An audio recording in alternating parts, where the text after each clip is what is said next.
The year is 1911. Steam locomotives thunder across the Italian countryside, their whistles echoing through mountain valleys like mechanical ghosts. On a foggy March morning, engine number 331 pulls out of Milan's central station, bound for Rome. 106 passengers settle into their seats, unaware they're embarking on a journey that will transcend the boundaries of our understanding. What happened next has haunted railway historians, paranormal investigators, and the families of those aboard for over a century. The train entered the Lombardy Tunnel at 9:47 a.m. It never emerged from the other side. This isn't a story of a simple crash or derailment. No wreckage was ever found, no bodies recovered. The entire train, locomotive, cars, passengers, and crew simply ceased to exist in our world. Yet disturbing evidence suggests their journey may not have ended at all. March 14th dawned cold and damp in Milan. Station master Giuseppe Moretti recorded unusual atmospheric conditions in his logbook. Dense fog, unlike any I've witnessed in 30 years of service. Visibility near zero. Electric lights flickering without cause. The passengers boarding Engine 331 represented a cross-section of Italian society. Business travelers clutching leather briefcases, families returning from northern holidays, a group of seminary students heading to Vatican City. Among them was Count Alessandro Zanetti, whose diary would later provide our most detailed account of the journey's early moments. The other passengers seem uneasy, Zanetti wrote as the train departed. A woman across from me clutches her rosary. Children who were laughing moments ago now sit silent.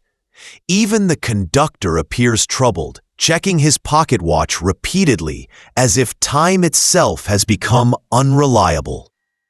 Engineer Antonio Berardi had driven this route hundreds of times. His colleagues described him as methodical, cautious, not the type to take risks. Yet station records show he departed 7 minutes early, an unprecedented deviation from protocol. When questioned later, platform workers claimed they heard him muttering about making up lost time. Though the train wasn't running late, the journey proceeded normally for the first hour. Passengers glimpsed the familiar countryside through windows streaked with condensation. The train made its scheduled stop at Piacenza, where 17 people disembarked. They would be the last to leave Engine 331 alive. As the train approached the Lombardy Tunnel, several witnesses reported strange phenomena. A trackside farmer saw the locomotive shimmer like a desert mirage. A maintenance worker claimed the train's whistle sounded wrong, like it was coming from very far away, even though it was right in front of me. At 9:43 a.m., the train's telegraph operator sent a routine position update. 4 minutes later, Engine 331 entered the tunnel's northern portal. The timestamp was recorded automatically by the signal box, 9:47:23. The train was due to exit the southern portal at 9:49 a.m. The signal operator waited. 9:50 came and went. Then 9:55 at 10 a.m., who initiated emergency protocols. Within hours, the Lombardy Tunnel swarmed with investigators. Police, railway officials, and engineers searched every inch of the 2.1-kilometer passage. Their findings defied logic. The tunnel was empty. Not just empty of the train, empty of any evidence a train had been there at all. No heat signatures on the rails. No coal dust from the locomotive. No oil stains. The track ballast appeared undisturbed, as if no multi-ton locomotive had passed over it minutes before. Chief Inspector Roberto Valenti led the initial investigation. A veteran of 20 years, he'd investigated dozens of railway accidents. This was different. In every disaster, there's evidence, he wrote in his official report. Twisted metal, scattered belongings, something. Here, we have nothing. It's as if the train simply stopped existing. The investigation expanded. Teams searched the surrounding countryside in case the train had somehow left the tracks before entering the tunnel. Divers explored nearby rivers and lakes. Mining engineers checked for hidden passages or cave-ins that might have swallowed the train whole. They found nothing. The railway company brought in experts from across Europe. German engineers tested the tunnel's structural integrity. British investigators analyzed the signal equipment. French scientists examined the rails with newly invented magnetic detection devices. Every test yielded the same result: no trace of Engine 331. As days turned to weeks, darker theories emerged. Had the train been targeted by anarchists? Was this an elaborate insurance fraud? Some suggested mass hypnosis or collective delusion. Perhaps the train had never existed at all. But the passenger manifest was real. The families demanding answers were real. The empty seats at dinner tables across Italy were devastatingly real. Then came the first of many strange reports that would transform this from a missing persons case into something far more disturbing. 3 weeks after the disappearance, railway worker Marco Benedetti was performing routine maintenance in the Lombardy Tunnel. At 9:47 a.m., the exact time Engine 331 had entered, he heard a train whistle. The sound seemed to come from inside the tunnel walls themselves. "I know every train on this line by its whistle," Benedetti later testified. "This was Engine 331.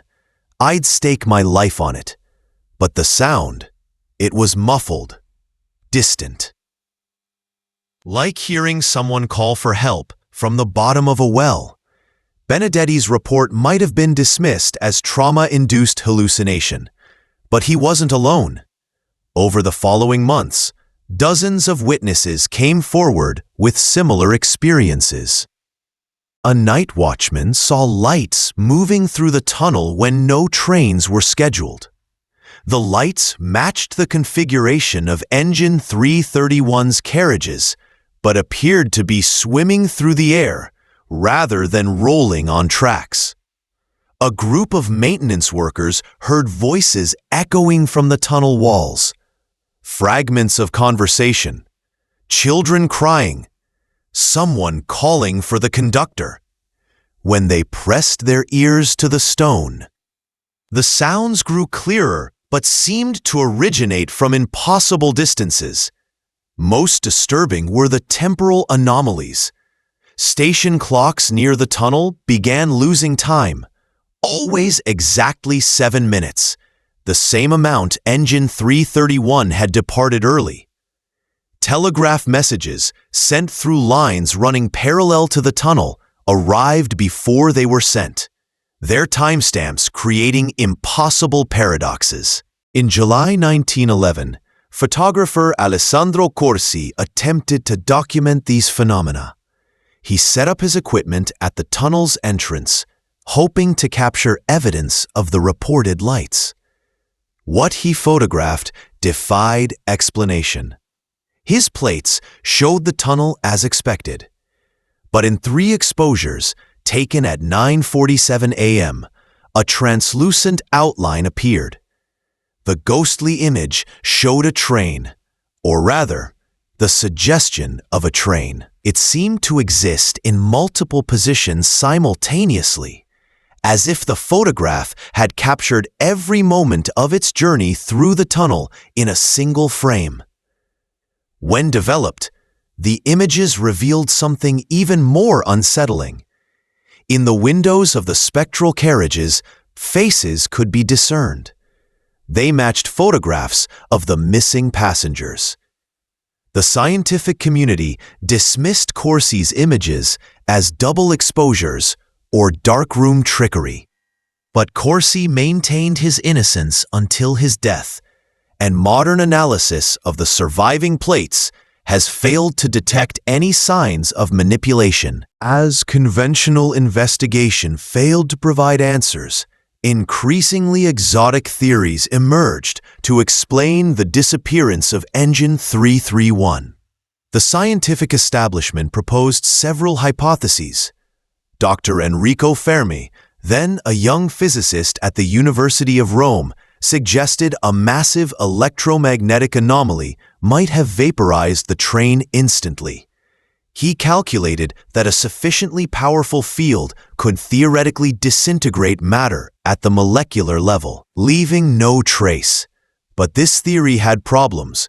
Such an event would have left residual radiation. It would have affected the tunnel structure. Most importantly, it couldn't explain the ongoing phenomena, the sounds, the lights, the temporal distortions. Geologists proposed that a unique combination of mineral deposits in the tunnel walls might have created a natural phenomenon similar to ball lightning. Perhaps Engine 331 had been destroyed by a massive electrical discharge, with the metal of the train and tracks acting as conductors. Again, the evidence didn't fit. No scorch marks, no melted metal, no electromagnetic signatures in the surrounding rock. As scientific explanations faltered, more esoteric theories gained traction. Theosophists claimed the train had passed through a thin place where our reality touches others. Spiritualists held seances attempting to contact the passengers. A secret Vatican investigation, never officially acknowledged, supposedly concluded that the train had encountered something outside God's creation. The most persistent theory involved time. Professor Giovanni Lombardi of the University of Bologna noted the numerous temporal anomalies surrounding the case. The 7-minute early departure, the clocks losing exactly 7 minutes, the telegraph messages arriving before being sent. What if, Lombardi proposed, the train didn't disappear at all? What if it simply stepped outside our temporal reference frame? His hypothesis was revolutionary for 1911. The train might still be traveling through the tunnel, but in a different flow of time. To the passengers, perhaps only moments had passed, or perhaps centuries. They might be trapped in an eternal instant, forever suspended between 9:47:23 and 9:47:24. This theory explained the phenomena witnesses reported. The sounds and lights weren't ghosts. They were glimpses of Engine 331 still traveling, visible only when our timeline briefly synchronized with theirs. But if the train existed outside normal time, how had it gotten there? And more importantly, could it ever return? In 1955, the mystery of Engine 331 took an unexpected turn. A routine archaeological survey in the Mexican state of Hidalgo uncovered something extraordinary in a sealed cave system. Among pre-Columbian artifacts, researchers found objects that didn't belong. A pocket watch manufactured in Milan in 1910, a leather diary with Italian writing, and most impossibly, a railway conductor's whistle bearing the insignia of the Italian state railways. The diary's pages were largely illegible, damaged by decades of moisture, but fragments could be read. They described a train journey, a tunnel, and then something else. References to the space between seconds and stations that exist nowhere and everywhere. Carbon dating of the organic materials yielded impossible results. Some items registered as decades old, consistent with 1911. Others showed ages of centuries. Still others gave readings suggesting they were simultaneously new and ancient. Local legends spoke of a demon train that appeared in the desert without warning. Witnesses described a European-style locomotive that materialized from thin air, traveled a short distance, then vanished. The descriptions matched Engine 331. These sightings weren't historical. They continued into the present. In 1991, a Mexican railway worker photographed what he claimed was a ghost train crossing his track. The image showed a steam locomotive where no steam engines had operated for decades. Enhancement revealed the number on the engine, 331. How could an Italian train from 1911 appear in Mexico decades later? If the temporal displacement theory was correct, perhaps the train wasn't bound to a single location. Perhaps it was sliding between places as well as times, following railway lines that existed in some other dimension. The Mexico sightings suggested something even more disturbing. If the train could appear in different times and places, were the passengers still aboard? Were they aware of their journey through impossible spaces?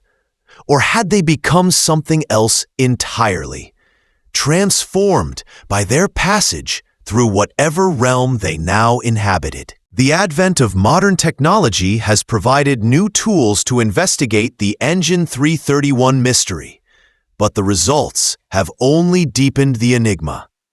In 2003, a team from the European Paranormal Research Institute conducted the most comprehensive study of the Lombardy Tunnel to date. Using ground-penetrating radar, electromagnetic field detectors, and infrared cameras, they spent 6 months documenting anomalies. Their findings were remarkable. The tunnel showed consistent electromagnetic fluctuations, peaking at 9:47 a.m. daily. Infrared cameras detected heat signatures with no visible source, moving through the tunnel in patterns consistent with a train's passage. Most significantly, audio equipment recorded what appeared to be human voices speaking Italian. But the dialect was subtly wrong, as if the language had evolved differently. Dr. Sarah Chen, a quantum physicist consulting on the project, proposed that the tunnel might contain a stable wormhole, a passage through space-time. The electromagnetic signatures are consistent with theoretical models of traversable wormholes, she explained.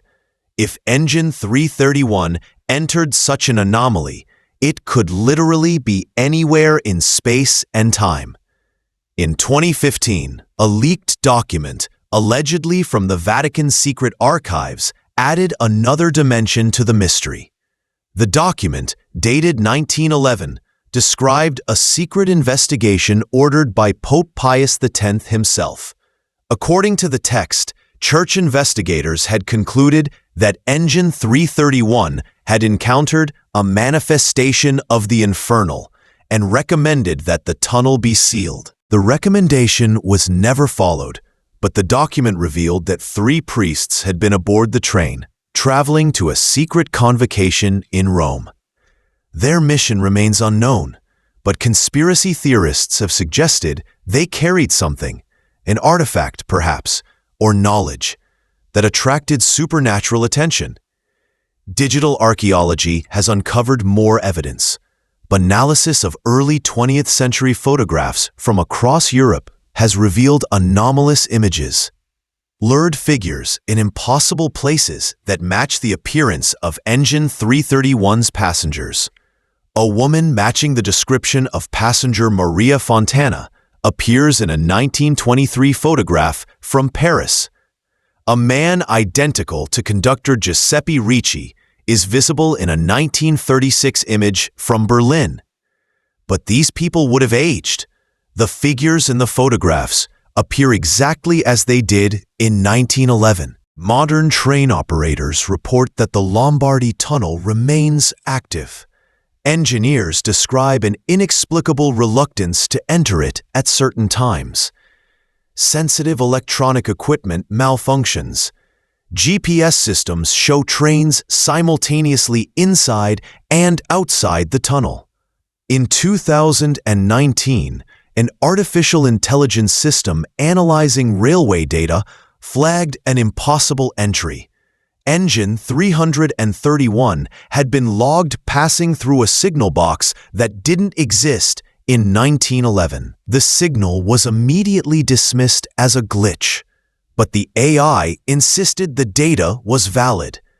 According to its analysis, Engine 331 was still in active service somewhere. More than a century has passed since Engine 331 entered the Lombardy Tunnel and vanished from our world.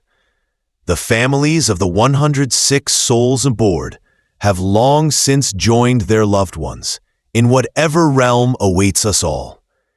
Yet the mystery endures, as fresh and disturbing as the day it began. What can we conclude from the evidence? That something extraordinary happened in that tunnel on March 14th, 1911. That the boundaries we assume separate our world from others may be more permeable than we imagine. That time itself might not be the linear progression we experience, but something far stranger and more flexible.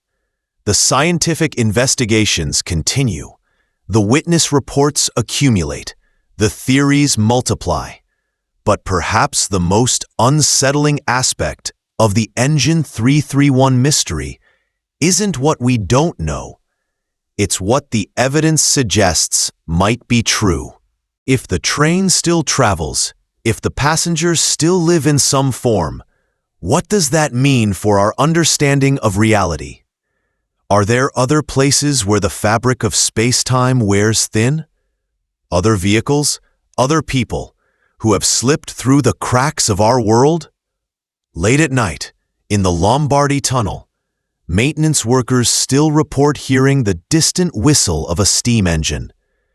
They check their watches and note the time, 9:47. They pause in their work and listen to the sound echoing from nowhere and everywhere at once. Somewhere in the spaces between seconds, in the realm between here and there, Engine 331 continues its journey.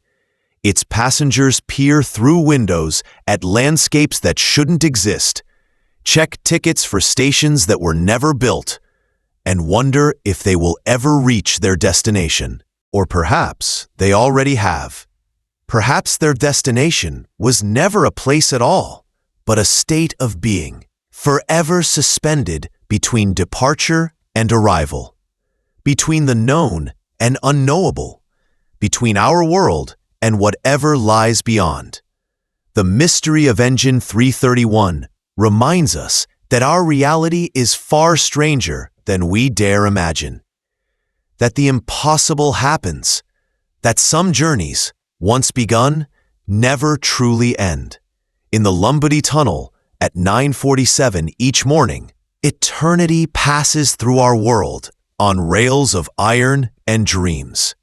And somewhere in that eternal moment, 106 souls continue their voyage into the unknown, carrying with them the ultimate proof that our universe holds secrets we may never fully comprehend. The train hasn't vanished. We have simply lost the ability to see where it has gone. But it travels still, through the dark territories beyond our maps, following rails that lead to stations we cannot name. And perhaps that is the most terrifying truth of all.